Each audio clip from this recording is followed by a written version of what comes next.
One of the things that I always teach people is listen to your body. You want to actually pay attention to what makes you feel good and what your body is gravitating you towards. Our fuel tanks for our body actually is healthy body fat. Our fat is our fuel tank. And so, in fact, it's a critical part of our health. Dr. William Li is a world-renowned physician, scientist, and best-selling author whose work on angiogenesis and food as medicine is changing the way we fight cancer, heart disease, and chronic illness. It is possible to turn back the clock on our metabolism, burn fat, and increase longevity, all while being able to enjoy the food we eat. This is about bounty. It's not about deprivation. The research has shown us we can lean into the foods that we like, we love, to be able to find something that's not only good, that we appreciate. Are you saying we can sleep and fat burn at the same time? That's exactly what I'm saying. I thought I understood human metabolism as a medical doctor, but I can tell you everything changed in our understanding of modern human metabolism in December of 2021. Food isn't about shame, guilt, or fear. We now know enough that we can actually make mindful choices and eat those things that activate our health defenses, improve our metabolism. But it turns out that coffee overall, even coffee with caffeine, actually not only slows the burn, the shortening of your telomeres, but it can actually lengthen your telomeres. So drinking coffee can actually slow down your... Hello out there, superhumans. Welcome to the Switch for Good podcast. I'm Dotsie, and my better half, Alexandra, is being a truly extraordinary daughter today as her mom broke her arm last night. So she is with mom while I go it alone today with our awesome guest. But Alexandra is very sad because we have both been really excited for quite a while, actually, about having Dr. William Li on the podcast. So please allow me to introduce him, and we are going to jump into an extraordinary conversation. It is possible to turn back the clock on our metabolism, burn fat, and increase longevity, all while being able to enjoy the food we eat. According to our guest today, yep, it most certainly is. Dr. William Li is an internal medicine specialist, scientist, and New York Times bestselling author. His groundbreaking work in the field of angiogenesis, which is the process of developing new blood vessels in the body, has led to 40 new medical treatments for cancer, diabetes, and obesity, just to name a few. Dr. Li wrote the fascinating Eat to Beat Disease. In his new book, Eat to Beat Your Diet, Burn Fat, Heal Your Metabolism, and Live Longer, Dr. Li shatters some of the myths that we have been conditioned our whole lives to believe about metabolism, weight loss, and the role fat plays in the human body. I am ready to myth shatter in this post-fact era that we seem to be living in. I am pumped to have Dr. Li on to give us the truth based on science and research. So welcome to the Switch for Good podcast. Thanks, Dotsie. It's a pleasure to be on. And I share your passion for myth busting. Yes, I'm happy about that. I have heard quite a few of your interviews, and you speak, I personally think, poetically about metabolism, because there's a lot of myths about it, and there's a lot of confusion about it. And sometimes when we have specialists on and they mention metabolism, it tends to just get kind of wandery, and it's easy to go down deep into the rabbit hole. But you speak about it just very clearly, and I can understand what you're talking about. You say our metabolism does not slow down from age 20 to 60, which, I was amazed. A lot of people are even just hearing me say that right now, because we have definitely been told that people gradually gain weight in those years, and most attribute it to, my metabolism slowed down.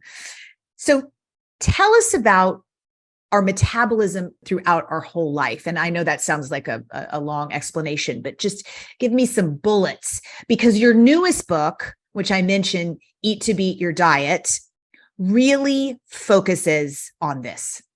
Yeah. So, well, first of all, as a doctor, I went to medical school being taught metabolism by my professors, pretty much in the same way that I think most people can go onto Google and search metabolism. And in 2 seconds, you're going to get inundated with a lot of scientific descriptions of what sounds like a super complicated process. And yet everybody knows inherently what metabolism is for them.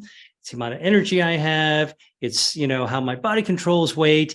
And so one of the reasons I wrote this book, Eat to Beat Your Diet, is because so much of our ideas of metabolism and dieting and body fat have been really loaded topics, right? I mean, you think about it, when you think about body fat and you think about dieting, immediately the whole discourse has been fear, guilt, shame, judgment, and it really makes everything rather unpleasant to think about. It's like it's our fault that our metabolism is slowing, right? Exactly. So, look, I mean, I'm a scientist, and so vascular biologist. So one of the things that scientists do is that we're able to put on our scientific hat and basically say, you know what? We don't know anything. Let's just go in there and explore and see what the truth actually is. So I wrote this book with a completely open mind to saying, even the stuff I was taught may or may not be true. Let's go figure out, what do we know in today's time? And so here is the answer. Now, metabolism can be explained in a very complicated way, but I like to share my understanding in a simple way. Metabolism is, very simply put, how our body gets the energy it needs to fuel our activities of daily living. So, in fact, it's very similar to how we drive a car. So if you have a car and, it's a gas car, you get in your car for one purpose only, which is to go from point A to point B. You don't give any thought during that ride to how the car's carburetor and fuel injection system goes into the engine and primes the pistons or anything like that. You don't care. You just want to go from A to B. And yet that's really how our body is as well. All we care about is getting to A to B. But like a car, we actually have this process inside us that has to be fueled up, just like we go to the gas station to fuel up your car, fill up our tank.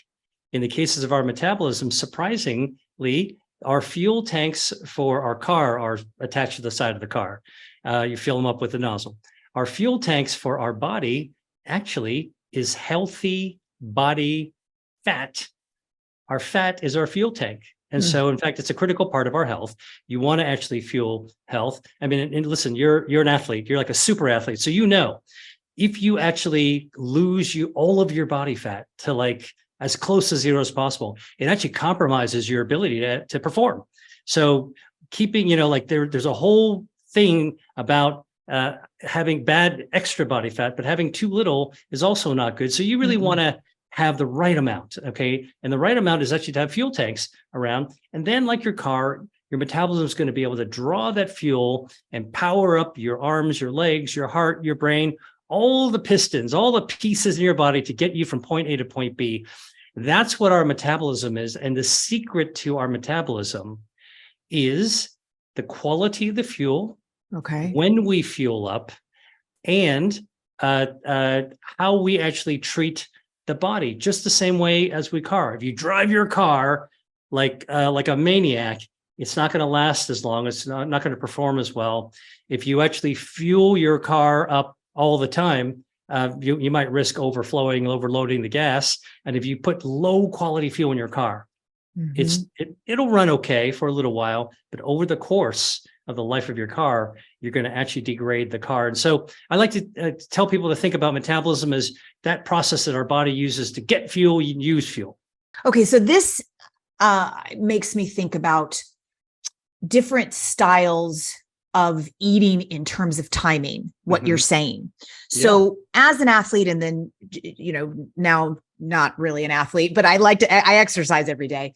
And I've always felt best if I eat small amounts of food, throughout the day. I mean, I probably eat 6 times a day, and I feel amazing. So I haven't had any inspiration to change it up or to try intermittent fasting or intermittent diet. But we hear a lot about intermittent fasting these days, and we've had people talk about it on the podcast, and I know people that are doing it.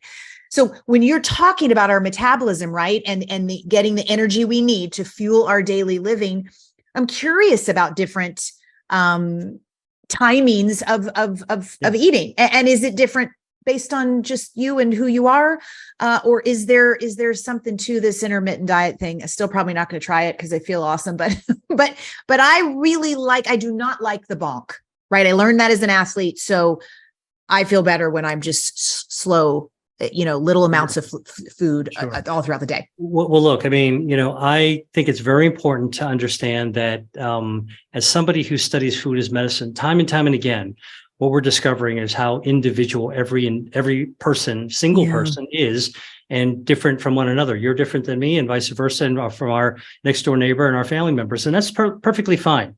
But there are some general rules of thumb, and I'll tell you, when we actually, the reason that we want to eat, feel like eating, is because our brains, the gas gauge in our car is in our brains, tell us that our fuel tank is running on empty. It's going towards empty, and it's time to put some fuel in the gas tank.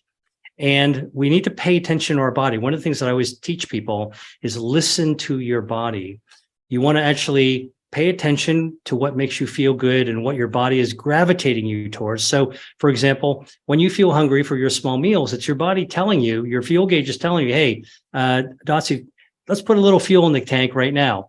And that's totally fine as it works for you. What you should know is that when we need fuel in the tank, we eat food. One of the things that happens is that as we put food in our body, our insulin levels go up naturally because our insulin, working with a fat hormone called adiponectin, actually draws the fuel from our food and stores it into our fuel tanks, which happens to be our body fat. And so, like people go crazy about like insulin spikes and glucose spikes. Yeah. You know what?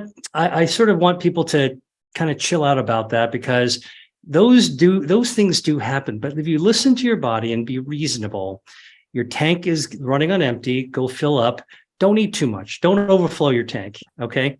If you're at your gas station and when you put the nozzle in and it goes click and the gas tank's full, you put the nozzle away and you drive off.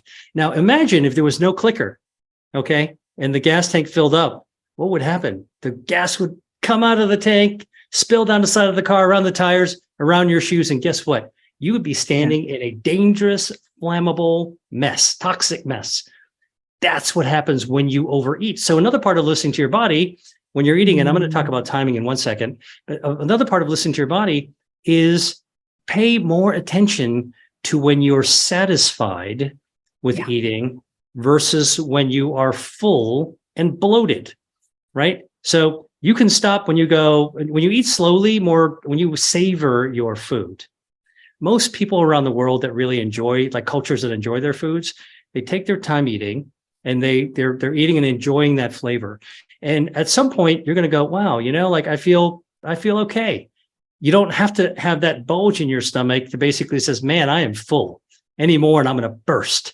And I think that what we've gotten to so often is this habit of eating until we're bursting or feeling like we're going to burst. Listen to your body. Stop eating when you're satisfied, but before you are full. That's also listening to your body. Okay. Yeah. And you can do that by eating a little bit more slowly as opposed to wolfing food down. Because when you wolf, you can easily overeat.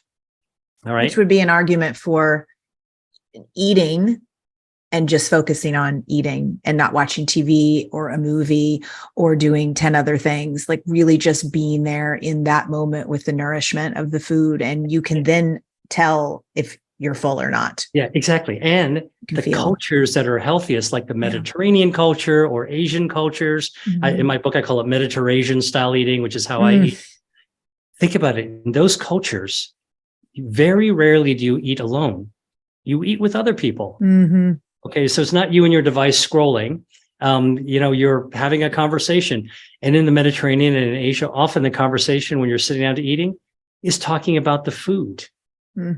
Right. And so that's another kind of like point of departure to sort of like the way the habits that we've actually been accustomed to. Let's talk a little bit about timing. Right. So I always tell people, listen to your body, eat when your fuel tank is a little bit low and you need more energy. But most of us have grown accustomed to eating breakfast, lunch, and dinner.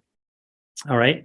And this whole hubris about intermittent fasting, which, by the way, is based on good science. Yeah. I think that when good science kind of picks up momentum and it becomes trending, then people wind up kind of going gaga over it, and then it becomes something else. So let me explain to you what actually happens when we sleep at night, which is the time when we all intermittently fast. So when you go to bed, you're not eating. And when you're not eating, it's called fasting. And what happens when you're not eating is your insulin levels naturally go down. Now, when I told you when we're eating, your insulin levels go up. And as soon as insulin levels go up, our metabolism shifts gears like a race car driver to basically say, oh, we're putting gas in the tank. Let's absorb that fuel into our body. Let's focus on absorbing it. Let's not burn it. So it's just like a car at a filling station. You turn off the engine when you're filling up your tank. Okay. Now, when you're sleeping and you're not eating, you're fasting, insulin levels go down. That's when the gear shift box goes to switches your metabolism from loading up on fuel to burning fuel. So when you're sleeping, when we're sleeping, our metabolism shifts gears into fat burning, fuel burning mode. When we're sleeping, we're actually burning down extra energy that we don't need in our body.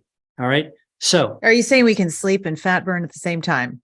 That's exactly what I'm saying. That's what actually happens. You're going to be very popular on this podcast. You are actually losing harmful body fat when you're sleeping. So here's what I'm telling you. Wow. Intermittent fasting is a valid way of losing harmful body fat, extra body fat, because you're burning fuel. Now, I know there's this whole thing about 16 and 8 and disciplining your eating, but let me just tell you, everyone who gets 8 hours of sleep, I know that's idealistic hours, but let's just use 8 hours. Okay. Let's say you go to bed at 11 and you wake up at 7 in the morning. That's 8 hours. You're burning your fuel during that sleeping time. Now, let me give you a little fun tip. Let's say that you eat dinner. I don't know, a typical American dinner time is 7 o'clock. Let's say that you eat an average amount of time, like spend an hour eating dinner. Okay. This is not, Spain where you're eating at 10 o'clock and, for 3 hours and then going to bed at 4 o'clock in the morning, but you're eating at 7 o'clock and going to bed at 8 or stopping, you put your dishes away at 8 o'clock. Now, instead of then snacking next to the television and eating dessert and eating a bedtime snack and eating the pizza before you go to bed, what I like to say is that when you put your dishes away at the end of dinner, you then basically say, that's it. I'm not eating anything else until the next day. All right. Now you eat at 7, stop eating at 8. Your insulin levels are going to go down. You're not going to eat even when you're sleeping. So it's 11 o'clock to 7 o'clock is 8 hours. You've just added from 8 to 11, 3 extra hours of fat burning. Yeah. And when you burn down body fat, your metabolism rises. I'm going to talk about normal, healthy lifetime metabolism. 1 second. It'll put all this into context. So by not snacking at night, not eating after dinner, and then taking advantage of your natural sleeping metabolism time, you're actually going to burn extra fat. Now, here's what I do. All right. And everyone's different, but this is something this is just how I live my life. When I get up in the morning, I don't do what my mom taught me to do when I was growing up.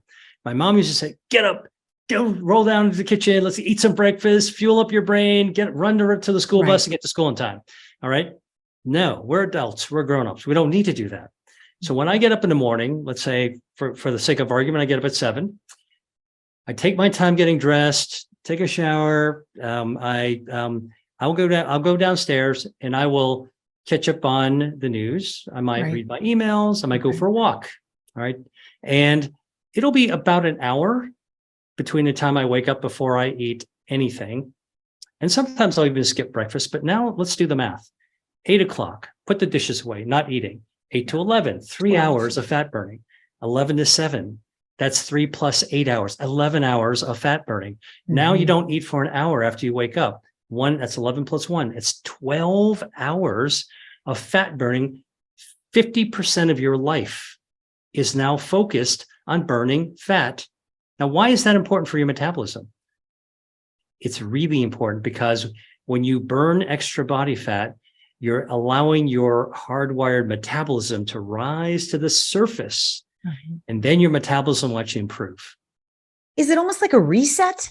Would that be like a metabolism reset every 12 hours? Every single time you go to sleep and you don't eat, and you wake up, your body is hardwired to reset itself. Okay. And of course, the quality of food that you do eat while you're eating does make a difference, right? Because it's just like the quality of gas you put in your car. That'll actually make a difference. So all these little pieces matter. But I want to actually talk a little bit about why having your body burn extra body fat is helpful for your metabolism, because that's really important. Okay. All right.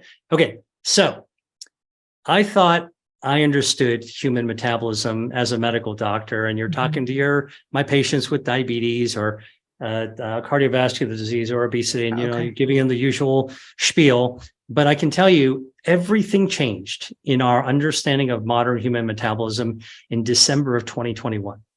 That's not that long ago. So 2 years ago, everything we knew about human metabolism changed. Now, first of all, let me just tell you some of those assumptions that I used to make.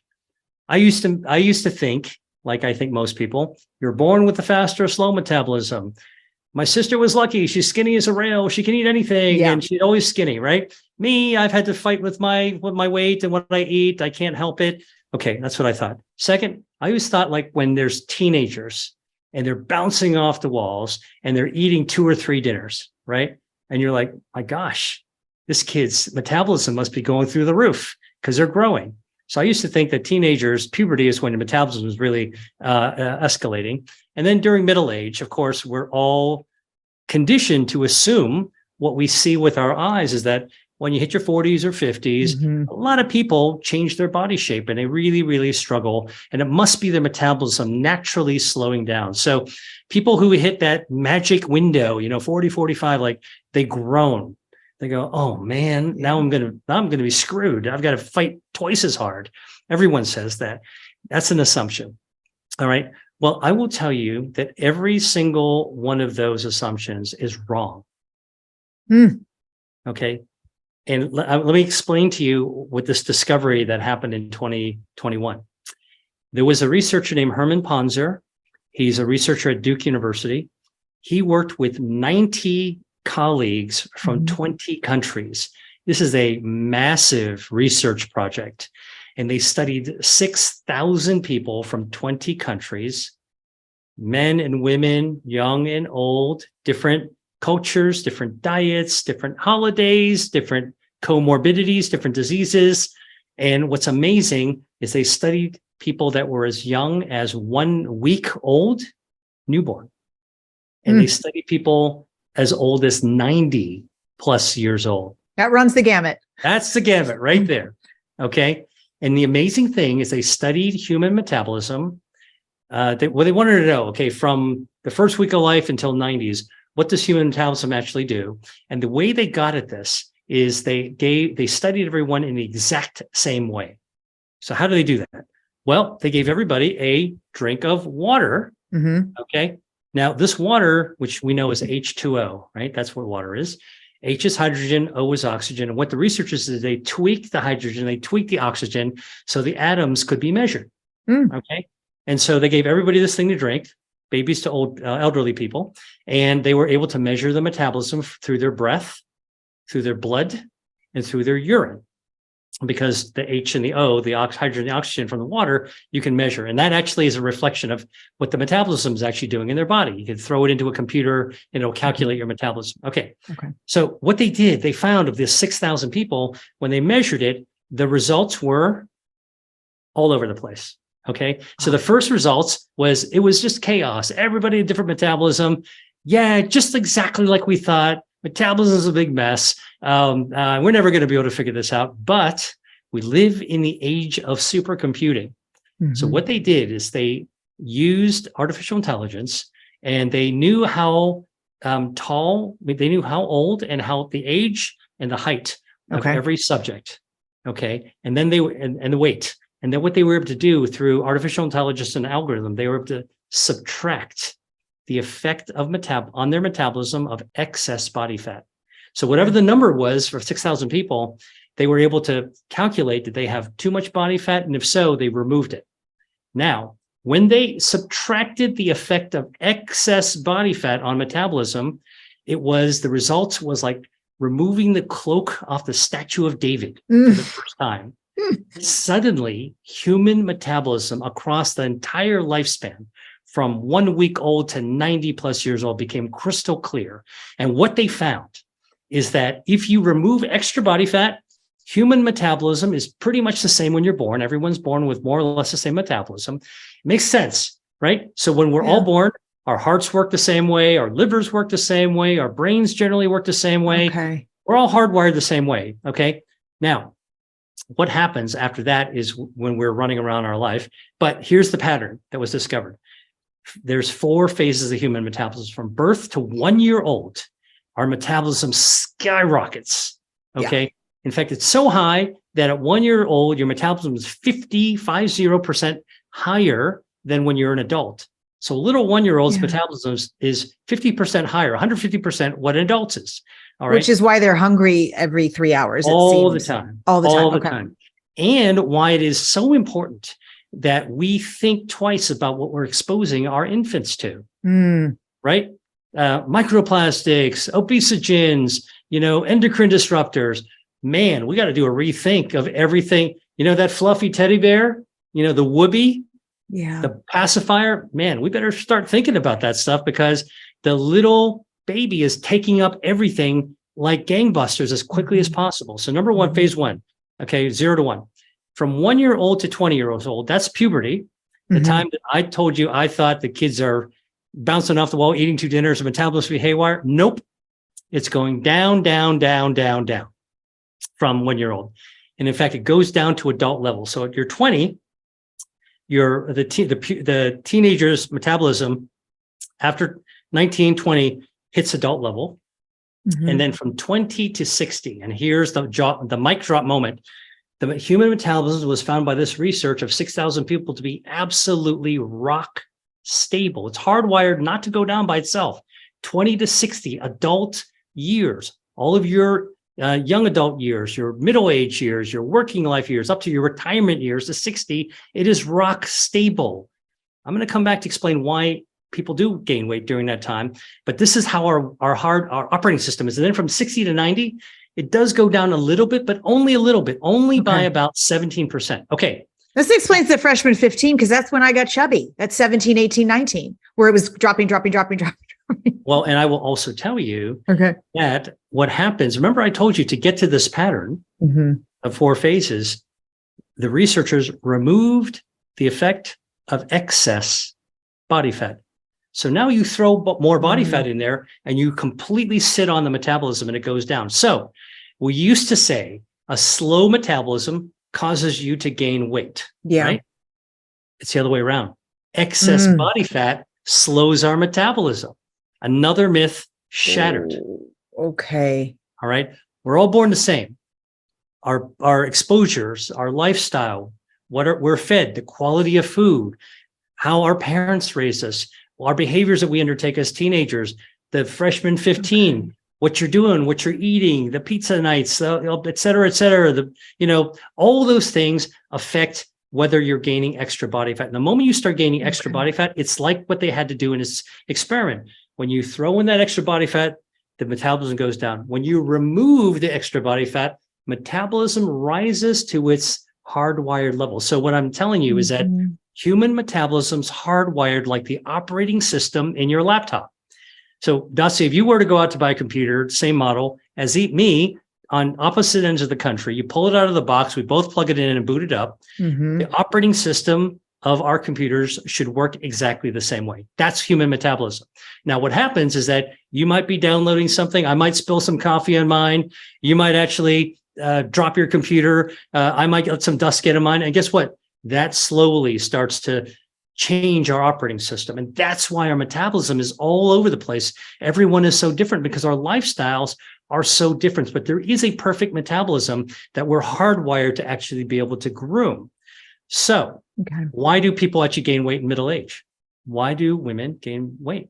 Because we're eating more and moving less. Therefore, we're slowly or quickly gaining more excess body fat. And excess body fat is what slows the metabolism, not our age. Bingo. Okay. And by the way, Hormones also make a difference because when our hormonal milieu changes, our brain changes. When our brain changes, our stress levels change, our temperature regulation changes. So all these changes that do happen naturally as part of our reproductive life may influence our brain and may influence our behavior and our lifestyle choices as well. On top of that, think about it. When you're 40, 45, 50, the things that we all have to worry about are very different than when we're 20 years old. Okay. We're worried about the economy. We're worried about our jobs. We're worried about the climate. We're worried about our kids. We're worried about all this extra stress compromises our ability to actually be able to ward off developing this extra body fat. So it's like why do traffic jams become so terrible? It's not one traffic light. It's not one accident. It's the domino effect of all these things that converge. That's why people gain weight in middle age. But the good news is... And is that, let me ask you a question. Yeah. So is stress the cause of the weight gain? Or is it because you're stressed, you're eating more, moving less, and then are putting on extra body fat? Or is stress itself? The answer is stress, the epinephrine that is released by your brain that normally for athletic performance, for fight or flight response, for solving problems, acute problems. Look, that in a short term actually improves your performance and actually helps you burn body fat. But when it's actually released all the time, it undoes your ability to burn. Your metabolism continues to actually want to actually store more energy as opposed to burn it. It's trying to conserve the energy. So you actually wind up gaining more weight when you're chronically stressed. Chronic is almost always bad, and acute is usually not so bad, even with injury and inflammation. Exactly. Same deal. Okay.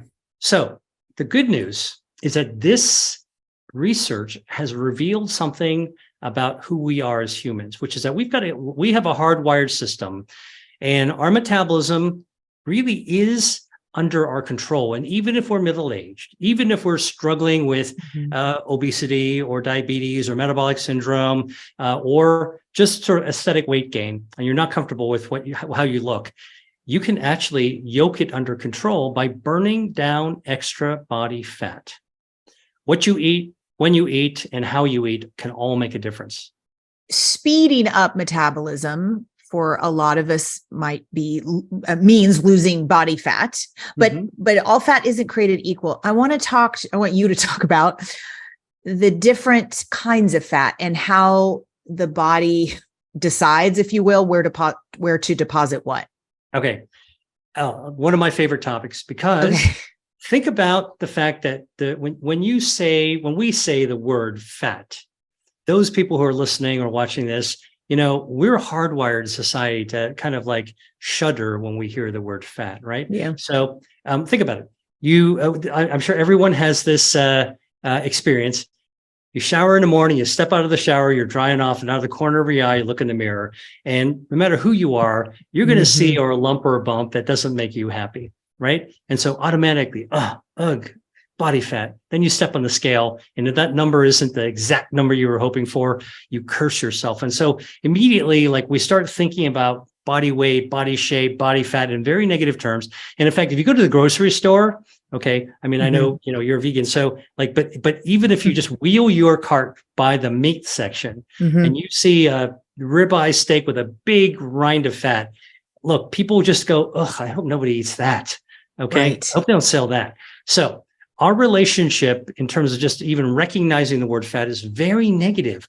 But in fact, there is a time in our lives where fat is nothing but good. And that's when we see a baby, a big, fat, chubby baby is a healthy baby. Right. It doesn't make us shudder. It makes us smile. Yeah. Right. Just that I watched your face. The moment the image came into your face, we smile. So we know that fat can't be all bad. So this led to the research I did to try to figure out, what's the dope on fat?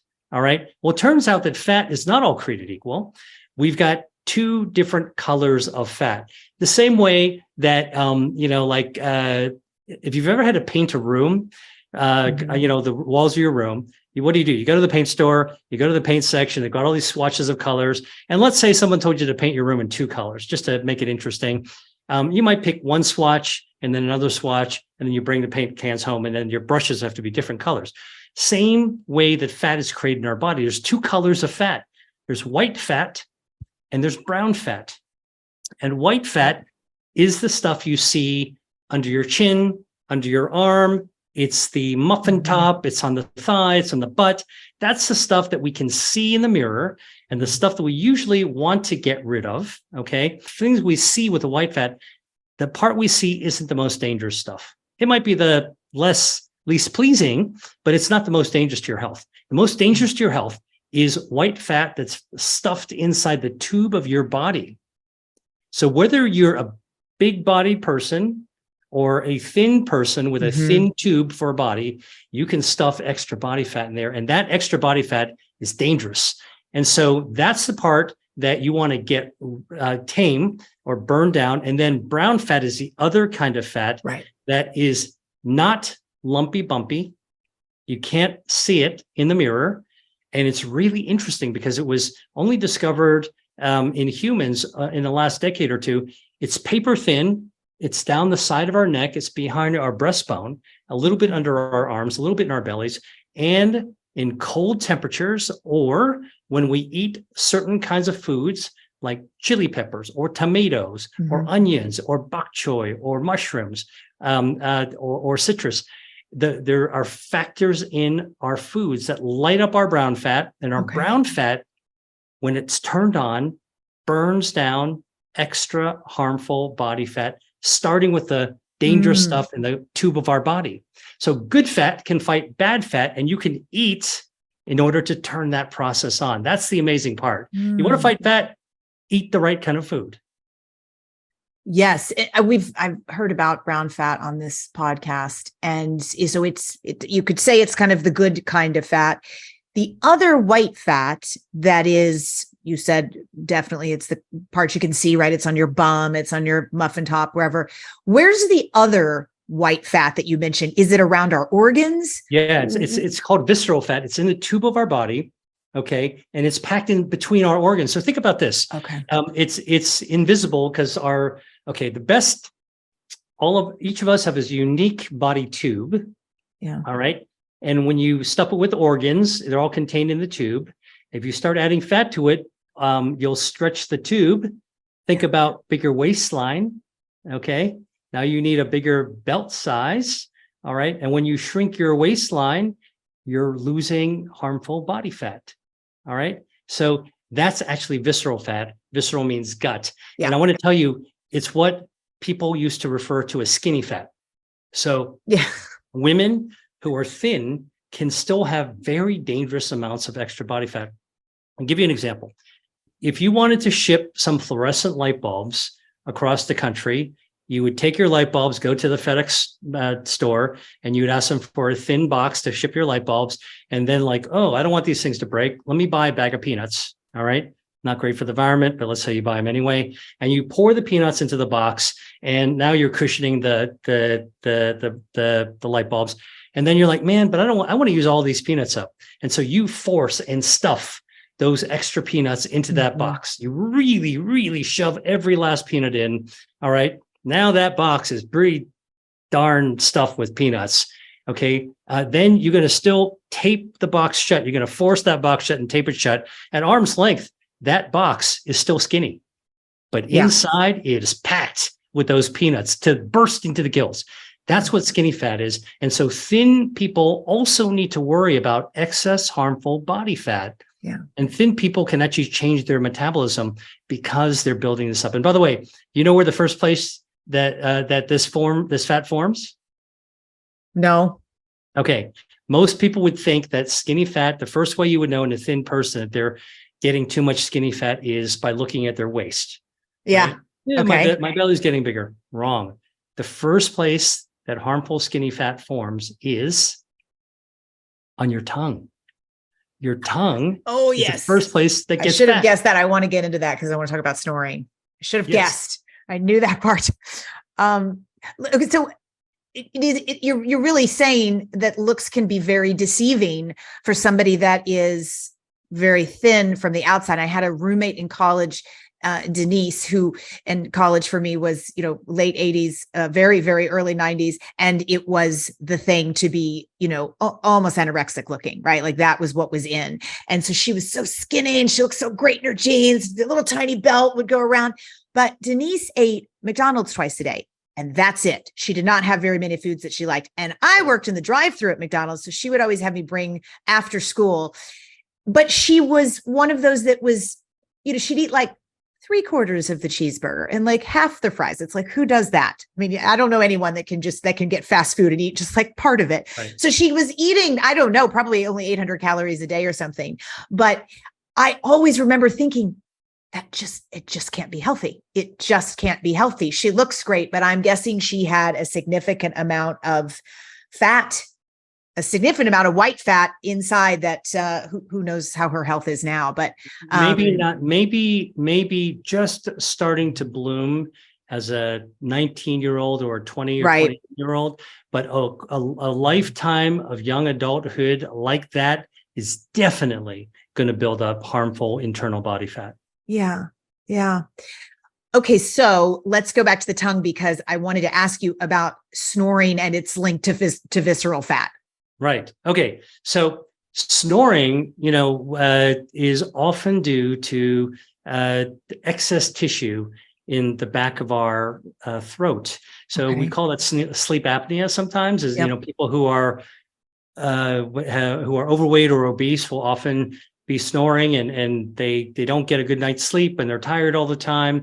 They do the sleep study and then their doctor says, oh, you've got sleep apnea. And sometimes do a surgery to cut out some of the extra tissue in your, that is one medical thing that happens. But guess what? A study has shown that in thin people who actually gain excess harmful visceral fat, one of the first places they gain it is in their tongue. And the reason they gain visceral fat in their tongue, which might be a surprise, is that the tongue is actually made of 3 parts. A lot of people don't know this. Mm-hmm. The tip of the tongue, the front of the tongue, first part, is like an acrobat, Cirque du Soleil. It can do all kinds of magic tricks. The middle of the tongue is really strong. It moves food from the left to the right, so it can be chewed up. And the back of the tongue is like a beanbag. It allows food to slide down to your throat after you've chewed it. And the back of that tongue, that beanbag part, is 1/3 of it is made out of visceral fat. Normally, it's a fatty tongue. Okay. And so that's where visceral fat naturally grows in your tongue. When you start gaining extra visceral fat, that's one of the first places it starts to grow in the back of the tongue because it's already 1/3 visceral fat. And now that visceral fat starts to grow. So what's a consequence and what's a connection to snoring? Mm-hmm. Well, one of the first tip-offs that a slender person might be accumulating dangerous extra body fat that you cannot see in the mirror is because their bed partner goes, hey, honey, do you know that you've been snoring? Now, why would that be caused by, and they're like, oh, yeah, I know. Well, have you checked out your weight? Yeah, I'm gaining a little weight too. And here's what's happening. When you're sleeping, your whole body's relaxed, okay? And your tongue is also relaxed. Mm-hmm. When your fat tongue is relaxed, it slides down the back and it blocks your airways. So you start snoring. You wake up as well. So this is one of the early telltale signs of people that are gaining excess visceral harmful body fat is when they actually start snoring when they didn't snore before. Now, by the same token, when you actually work on lowering extra body fat, you can also skinny up your tongue back to normal size. Okay. That's a hot tip because that's your kind of like your first indicator, like, early warning sign. Yeah. Yeah, for sure. And those are important for a lot of reasons. Okay. I want to move into your first book, Eat to Beat Disease. You talk about 5 defense systems of the body. And I mentioned a few in the intro: angiogenesis, regeneration, microbiome, DNA, protection, and immunity, and how each of those defense systems can be activated or deactivated by food to heal and have optimal health. Yeah. Can you share with us how the microbiome and angiogenesis affect our weight. And then what can we do with food to maximize their positive effects? Okay. Big topic. Yeah. But in a nutshell, our body is just like we're born with a hardwired metabolism. We're born with these 5 hardwired health defense systems. They were formed in the womb. We got them when we were born. And when the moment we hit the ground running and crying and doing all the things that babies do, our health defenses are firing in all cylinders to protect us from disease. So our health overall, our life, is not just the absence of disease. It's really the result of these health defense systems, the blood vessels, the regeneration, stem cells, the microbiome, DNA repair, and our immune system all working on our behalf. And so when we get sick, it's because our defenses, our shields are down in some way, shape, or form. And when we actually want to stay healthier, we raise our shields. You can raise your shield with good sleep. You can raise your shield with exercise. You can raise your shield by lowering stress. And very importantly, you can raise your shields by eating the right foods. So my first book was about how do we actually raise our shields by eating the right foods. Well, I can tell you because every one of these health defenses, your circulation, stem cells, gut microbiome, DNA, and immune system is linked to our metabolism. Yeah.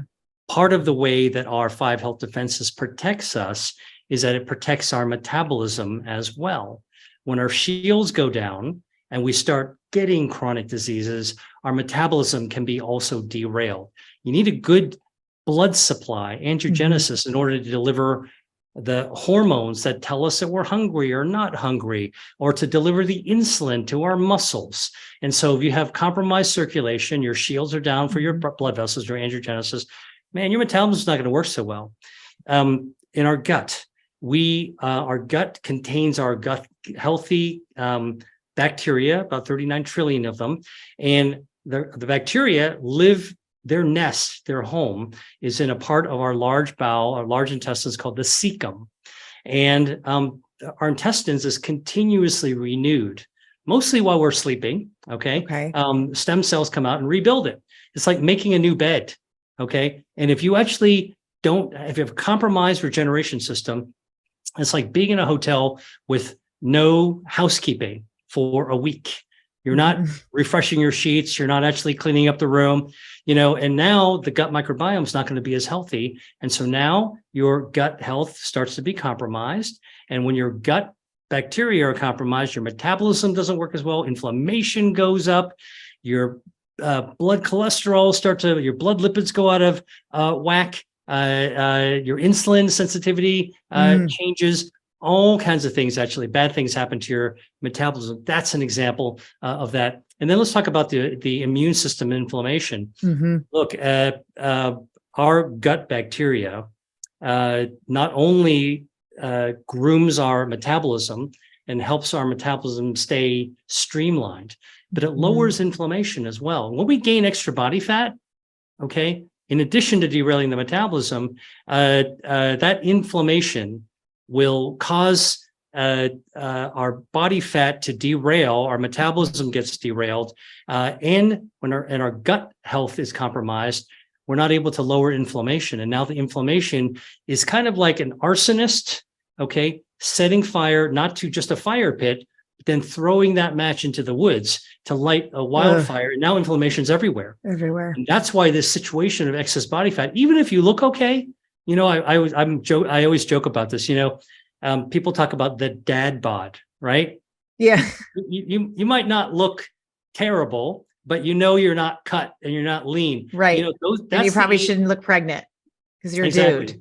Exactly. But, that's the situation where you start gaining that extra body fat and inflammation starts to be triggered in the body. Now, one of the things that's really important and of good news, sort of along the themes of your Switch for Good podcast, is that when you actually eat a plant-based diet, you get good fiber for your gut microbiome. You get good polyphenols from fruits and vegetables and nuts and legumes to feed your healthy gut microbiome. That takes down inflammation. That's like taking out a fire extinguisher and just blowing out the excess flames that are actually around. really, really helpful for taming excess body fat. Okay. So I'm thinking about different foods. I'm thinking about what foods help build blood vessels and for what illnesses that we would want to eat them for. But I'm also thinking about what foods do we want to, instead of building blood vessels, cut off blood supply to the parts of the body, like cancer, right? Like, so you're not feeding cancer with oxygen and energy. Are there certain foods? Yeah. So let me try to maybe find a simple way to explain it. Okay. Our body is really good at maintaining just the right amount of all of our defenses. But if our defenses go down, shields are down, we get into trouble. And sometimes if our shields are overactive as well. If your immune system's overactive, that's called autoimmune disease. If our angiogenesis is overactive, that can feed cancer. So we want to basically keep everything within what I call the Goldilocks zone.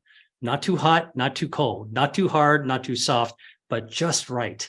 That's what we're aiming for. And like everything else in life, what we found out with research, it's about having balance. You want your body to be really, really well balanced. So what are some of the foods that can take down not just angiogenesis, but take down many of your body's health defenses, like expose you to vulnerabilities? Yeah. Well, excess red meat, processed meats, bologna, salami, all that kind of stuff that you find in the deli that we grew up in our school systems eating from the lunch lady feeding us. I will tell you that ultra processed foods, things in a box with 20 ingredients that you can't pronounce, but simply put, artificial chemicals, artificial preservatives, sweeteners, flavoring, coloring, okay? All those things that we eat, they might taste good here in your mouth, and they might even send addictive signals to our brain, but I can tell you, in our body, they lower our shields. One box of your favorite snack, in a box, not going to do it. But, you're talking about, like the person you knew who did it every single day. Over the course of our lives, that kind of pattern will take down our defenses. And because those types of foods counter a healthy metabolism, they actually help us grow extra body fat eating ultra processed foods.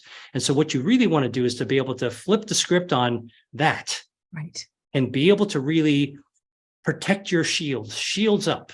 Okay. The way I tell people, like, thinking about when you sit down at a restaurant and order off the menu or the drive-through, or when you're actually, planning dinner and you go to the grocery store, think about it. Every decision you make can be a good decision or a better decision, but you don't want to be making bad decisions, right? So don't make the bad decision, make the better choice every single time. That's a shot on goal to protect your body and your health, and that's allowing your shields to go up. So it turns out that foods that tend to increase your angiogenesis defenses, better circulation, also tend to improve your stem cells, your ability to renew and heal from the inside. Also tend to help your gut microbiome. Mother Nature is very smart. She hates to waste. So one thing that's good for the goose is good for the gander.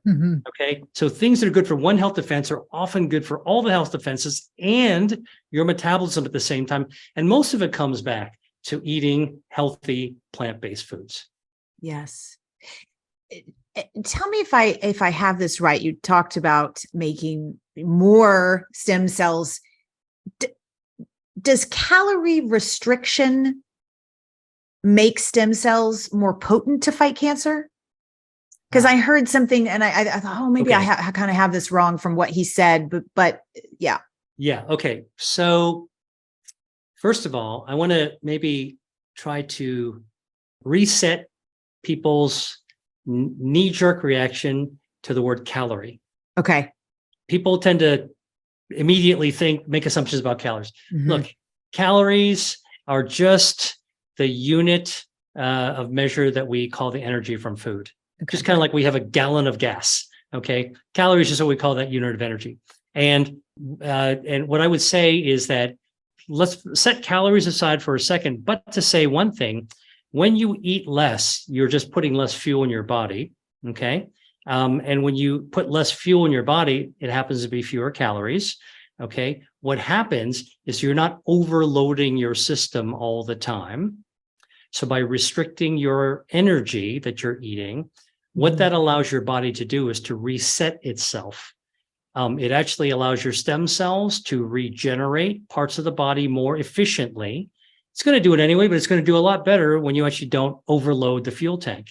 So caloric restriction is sort of like, don't fill your gas tank until it's brimming and starting to overflow. All right. Right. Yeah, you can get into the trend and cut by 30% or 60%. It is true. I will tell you that lab researchers have found in mice and rats, if you cut back their calorie to 30% of what they normally eat, like restricting 2/3 of your fuel, that's a lot. It's not pleasant. You will extend their longevity for sure. They're going to be real skinny. They're probably not going to be real happy, but they're going to live a long time. And so for me, my approach to this whole thing is, don't fixate on calories or counting calories. Get good quality food with good quality energy. Okay. You want polyphenols, you want dietary fiber, you want to have healthy fats and oils. You want to have lots of micronutrients, bioactives that are present in our herbs and spices. You want it to taste really great as well. Trust me, researchers like me who study food as medicine has shown that's the magic mix to activate your body's health defenses, improve your metabolism. And in so doing, by the way, you're going to be restricting the calories that you're going to have anyway, compared to shoving a 3-inch steak down your gullet. Okay. But by eating a little bit less, by lowering the amount of fuel you put into your body, you give your body the chance to actually renew and reboot itself more easily. You're not burning your body's capacity out. Right. I'm hearing you say nutrient density, like just really like the most bang for the buck. Yeah. Is so critical. We've heard some about telomeres on this podcast, but I would love to hear about telomeres from you, their importance, what we can do to keep them long. And something I found interesting because I'm a coffee drinker. Coffee, for example, shortens telomeres, but you recommend coffee for certain parts because of its health properties. Are there a lot of foods that might be good for lengthening our telomeres? Yeah. Well, let me clarify something. Okay. Caffeine has been shown to shorten telomeres. Telomeres being kind of like the little caps. Thanks for the correction, not just coffee, right? At the end of your DNA, your chromosomes. But it turns out that coffee overall, even coffee with caffeine, actually not only slows the burn, the shortening of your telomeres, but it can actually lengthen your telomeres. So drinking coffee can actually slow down your cellular aging. All right. So coffee drinking is actually good. I actually drink quite a lot of coffee every day. And if you want a little... I like you. I like this. Everyone that's a coffee drinker is very happy right now. And if you want a little tip, all right, I like the taste of dark roast, but it turns out that medium roast is actually the best way to get the most bioactives. The specific one is called chlorogenic acid. That's CHLOROGENIC, chlorogenic acid. Okay. It's got the most chlorogenic acid. If you do dark roast, the heat actually degrades some of it. You still have it, but it will be a little bit less. Medium roast is just the right amount. And by the way, if you want the bean with the most chlorogenic acid, which also burns harmful body fat, by the way, it can improve your metabolism by burning down harmful body fat by drinking coffee, okay, and also slowing aging. If you want the most potent bean, get organic coffee beans, because chlorogenic acid is made naturally by the coffee plant as a response to injury. Now, when I say injury to the coffee plant, I'm just talking about bugs nibbling on the leaves and stem of the coffee plant. So when it's grown more naturally in an organic setting without pesticides, the coffee is going to have normal, natural wildlife around it, little bugs nibbling on the leaves and stems, and it's going to respond by producing more chlorogenic acid. Organic beans have about 30% more chlorogenic acid, the stuff that slows cellular aging and improves your metabolism and starves cancer. There's a lot of great things for your body. And so that's one of the reasons to choose organic grown coffee.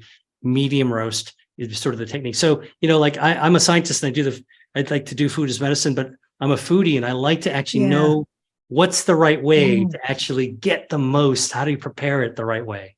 Yeah. That is awesome information right there.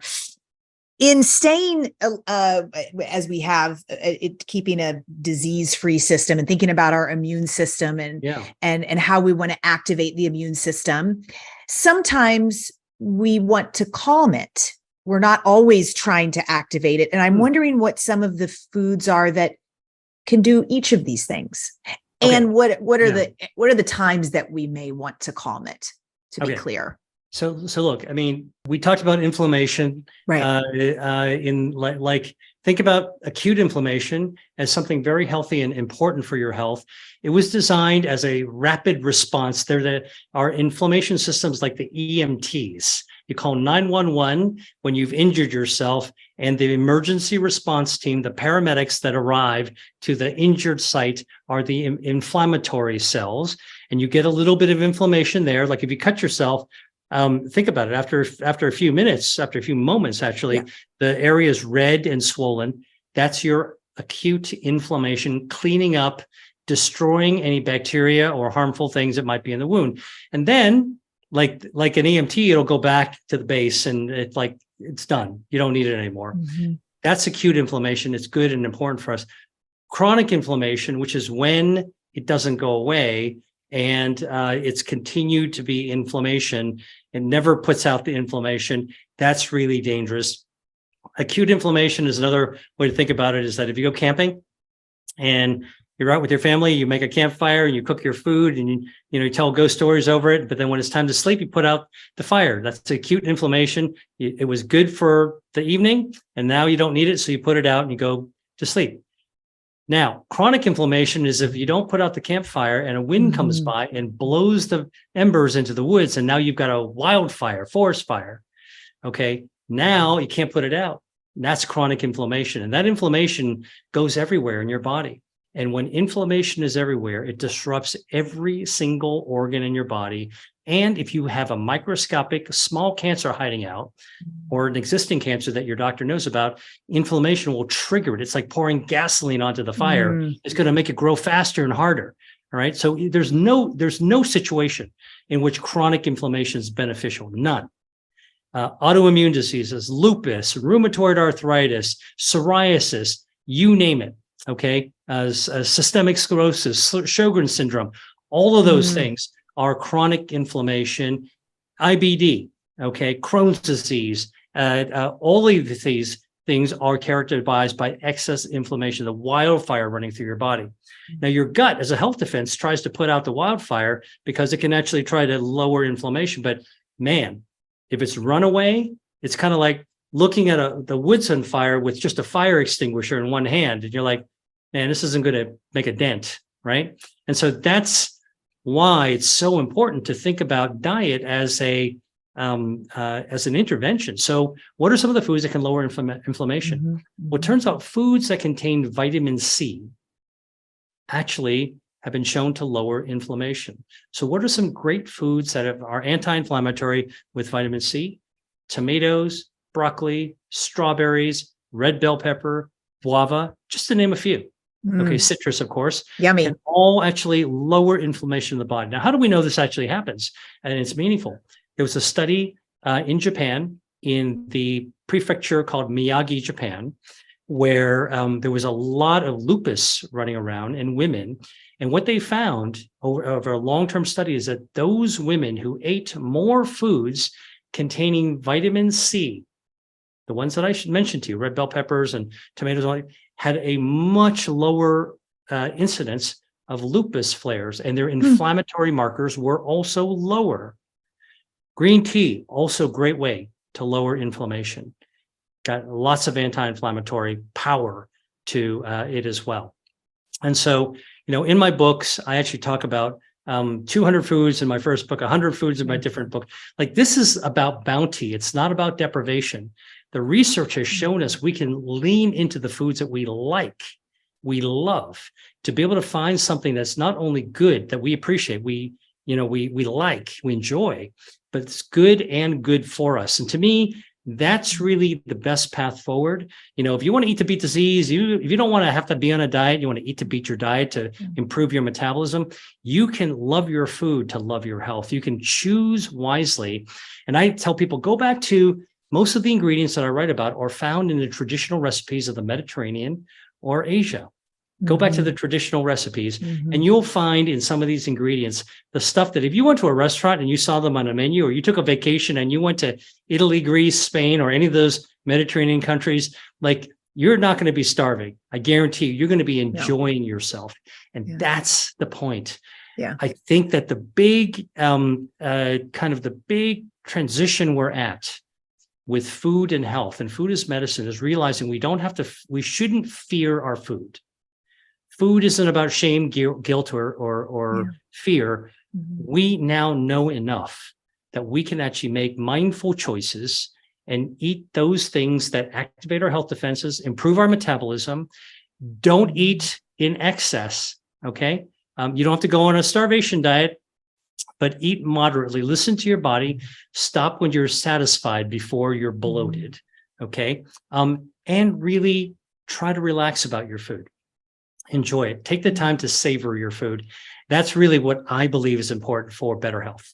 Yeah. What I love about you most is it's putting us in the driver's seat of our own lives and how we thrive. And it's so empowering to think about, because we have the power, we have the choices.